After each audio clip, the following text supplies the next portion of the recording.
Hello and welcome to this edition of If We Talk. I'm Sean Moynihan. I'm Alan Miller. And we are Brother Dynamite. We're going to talk to you about some of the songs on our brand new album, If We Dare. Let's go behind the songs. Hey, lucky me, I've been down, but my life's about to turn a corner right into an oncoming train. Guess I won't be late, but just in time goes by. Before you even know you missed it, you've been wired for sound. The music plays, you start to dance and hey. Track number 5, Lucky Me. What is this song about? I'm still trying to figure it out, but I do love the lyrics. I have to say that. Thank you. I'm still trying to figure that out myself, actually. we're the only guitar playing big vocals pop band in the world that puts a drum solo in smack in the middle of a song for no reason at all. No reason whatsoever. But it works. Yeah, it came out of nowhere. It's an unusual song. It's probably the most unusual song on the album, and maybe one of the most unusual songs that we've ever recorded. Mm-hmm. I would say so. And it's got such a great lyric that you wrote completely. Thank you. It's a fun lyric. That's what to me sets this one apart from the others. It's just a fun, quirky lyric. Mm-hmm. But it also, it tells a story as well. And I love it. I love it. Lyrically, I think it's really interesting. And I remember when you sang it to me for the first time, it just felt so right. And and I still feel that way every time I listen to the song. Those lyrics just really fit the music like a glove. Well, you had that riff for a long time. Yeah, I always loved that riff. That was always like I forget what I called it. It was like awesome pop riff was like what I had it labeled as like for a long time. Yeah. And then no, it was like choppy pop riff. Choppy pop riff. That's what yeah. it was. I think it was right. Yep.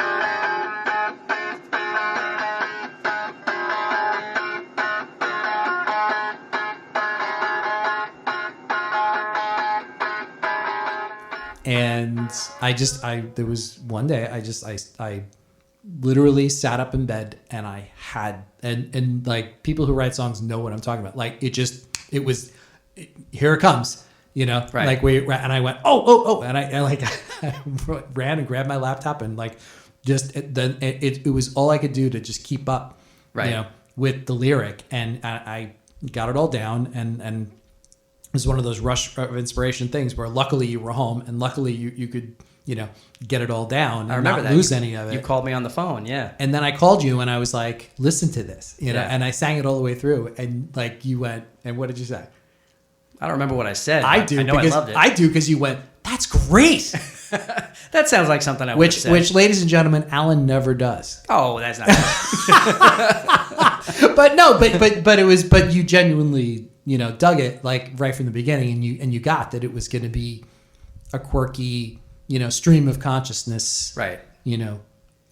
Type of song, and that's what it ended up being. And I love the way each line in the verses dovetails. It doesn't even finish. It dovetails into the next line. Correct. Which is really fun. Mm-hmm.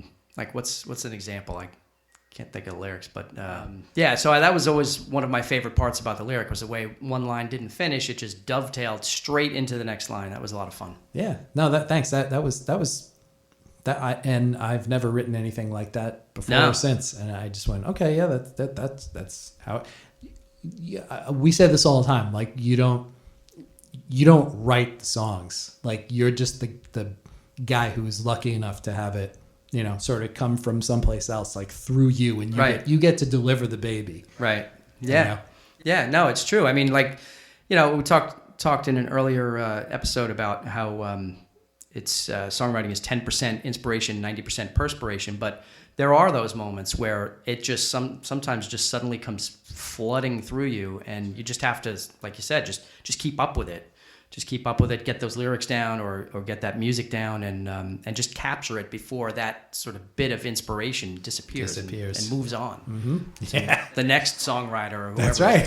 Wherever it's going. That's right. You know? Uh-huh. And musically, I had a lot of fun with this one. I got to experiment with a lot of samples and keyboards, MIDI keyboard stuff, things that I had never really played around with, and it sort of took the song. You know, lyrically, the song was already in a unique place, and musically, I think those elements helped move the song even further into a unique place. So it was a lot of fun to play with that stuff. And then Lou's drum solo, and towards the end there, which is just so much fun to listen to. Yeah, and he just kills it. And just like you said, it doesn't make any sense why there's a drum solo.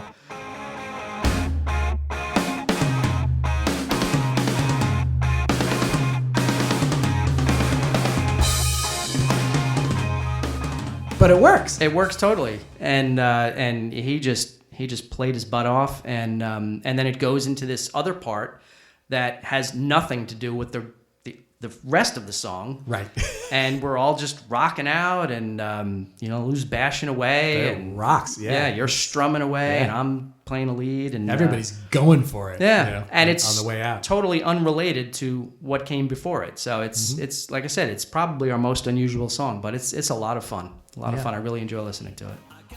Lucky me. I couldn't make out what you were saying, how you were expecting something more. But this is the best part, you'll never get it back.